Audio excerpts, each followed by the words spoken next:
आज मैं आपको एक ऐसी सच्ची और चमत्कारिक कहानी सुनाने वाला हूं जिसे सुनकर आपके रोंगटे खड़े हो जाएंगे। राजस्थान के अलवर जिले की ये घटना है। एक गडरिया अपनी भेड़ बकरियां लेकर जंगल में गया हुआ था। अचानक उसे किसी ने टोक दिया, यहाँ बकरियां चराना मना है। बातों बातों में पता चला वो कोई साधारण आदमी नहीं बल्कि इलाके का तहसीलदार था। गडरिया और तहसीलदार की बातचीत आगे बढ़ी। तहसीलदार ने दुखी होकर बताया कि बहुत कोशिशों के बाद भी उन्हें संतान नहीं हो रही थी। तब गडरिये ने सलाह दी, आप दौसा जिले के बालाजी हनुमान मंदिर जाइए और मन से संतान की प्रार्थना कीजिए। विश्वास मानिए, आपकी प्रार्थना जरूर पूरी होगी। तहसीलदार ने ना जाने क्यों उस गडरिये की बात मान ली। मंदिर पहुंचे और हनुमान जी से मन्नत मांगी, अगर बेटा होगा तो मैं उसे आपके चरणों में समर्पित कर दूंगा। ये बात उन्होंने अपनी पत्नी से भी छिपाई और चमत्कार देखिए, 1 साल के भीतर ही उन्हें बेटा हो गया। लेकिन जब बेटा पैदा हुआ, पिता का प्यार बीच में आ गया। उन्होंने मन ही मन कहा, हनुमान जी, मैं अपना वचन पूरा नहीं कर पाऊंगा, ये ऋण मुझ पर हमेशा रहेगा। बेटा बड़ा हुआ, शिक्षा की उम्र आई, उसे हरिद्वार के एक विद्वान प्रभुदत्त ब्रह्मचारी जी के पास पढ़ने भेज दिया गया। लड़का बेहद होनहार निकला। रामायण उसे इतनी याद थी कि बिना किताब खोले पाठ करने लगता। धीरे धीरे उसकी ख्याति फैलने लगी। वो साधु सन्यासियों और बड़े घरानों में रामायण पाठ करने लगा। शादी भी हो गई। उसी समय देश के बड़े उद्योगपति जुगल किशोर बिरला ने अखबार में विज्ञापन दिया कि दिल्ली के लक्ष्मी नारायण मंदिर यानी बिरला मंदिर में रामायण पाठ करने के लिए विद्वान चाहिए और टेस्ट खुद बिरला जी लेंगे। लड़के का नाम था नारायण स्वामी।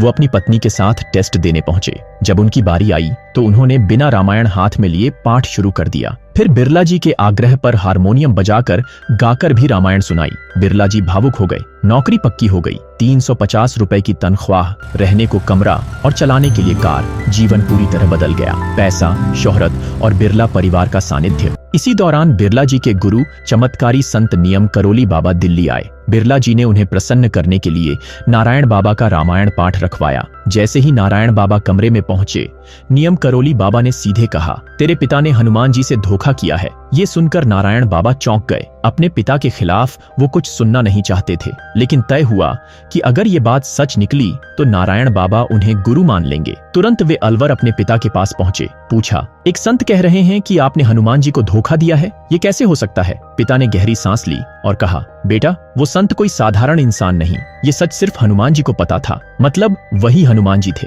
सच्चाई जानकर नारायण बाबा वापस लौटे और नियम करोली बाबा के चरणों में गिरकर उन्हें गुरु मान लिया। गुरु आदेश मिला, तेरा जन्म हनुमान जी की सेवा के लिए हुआ है, अब बिरला की नौकरी छोड़ दे। गुरु आदेश को पत्थर की लकीर मानकर नारायण बाबा ने नौकरी छोड़ दी। दिल्ली के मेहरौली इलाके के एक जंगल में भूत प्रेतों और सांपों से घिरे एक गुप्त मंदिर में हनुमान सेवा शुरू कर दी। नियम करोली बाबा ने एक और आदेश दिया, कभी किसी से पैसा मत लेना, लेकिन हर साल नवरात्र में हजारों लोगों का भंडारा करना। सोचिए जरा, बिना पैसा लिए हर साल हजारों लोगों को भोजन कराना। लेकिन गुरु का आदेश था, इसलिए नारायण बाबा ने काम शुरू कर दिया। नियम करोली बाबा ने बिरला जी से कहकर नारायण बाबा की पत्नी के लिए खर्चा तय करवा दिया। लेकिन नारायण बाबा को पूरी तरह पैसों से दूर रखा और आज 1969 से लेकर अब तक उस मंदिर में हर साल नवरात्र में 2 बार भंडारा होता है। हजारों लोग प्रसाद पाते हैं, लेकिन किसी ने आज तक वहां पैसे चढ़ाते नहीं देखा। यही है गुरु भक्ति और हनुमान जी की सच्ची सेवा। तो दोस्तों, अगर ये कहानी आपको प्रेरणा देती है तो वीडियो को लाइक और शेयर जरूर करें और चैनल को सब्सक्राइब करना बिल्कुल मत भूलना। और कमेंट में निम करोली बाबा की जय जरूर लिखना। धन्यवाद।